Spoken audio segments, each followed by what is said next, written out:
Mambo vipi wafugaji? Kama umewahi kufikiria kuanza ufugaji wa kuku, basi hii video ni kwa ajili yako.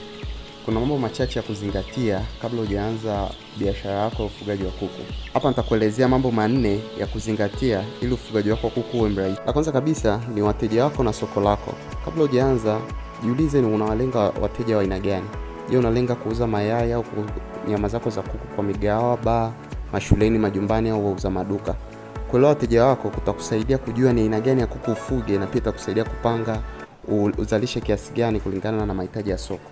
Jambo la pili la kuzingatia ni budget. Kama biashara zingine, pia ufugaji wa kuku unahitaji budget ili ujue kabisa unahitaji shilingi ngapi na pesa yako isiishe katikati ya mradi. Na hapa ndipo Fuga App inakuja kukusaidia.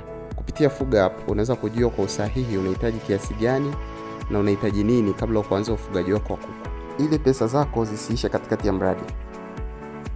Jambo la tatu la kuzingatia ni miundombinu na vifaa.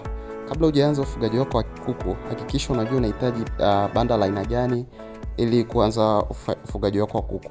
Unaweza ukahitaji yale mabanda ya chini ya kawaida, unaweza ukahitaji battery cages. Pia hakikisha umefanya ukarabati kuzuia uharibifu utokanao na mvua na wanyama ili ulinde kuku wako kile kipindi ambapo utawaleta. La mwisho ni kupanga bei za bidhaa zako. Swala la kupanga bei za bidhaa zako za kuku ni jambo la muhimu sana. Usipange bei kubahatisha. Angalia gharama zako zote, faida yako unayotaka na bei pia ya soko. Unaweza kufuatilia hayo yote kwa kutumia Fuga App. Ndani ya Fuga App unaweza kurekodi matumizi yako yote na mauzo ili ujue kwa bei unayopanga, je, unapata faida na hasara.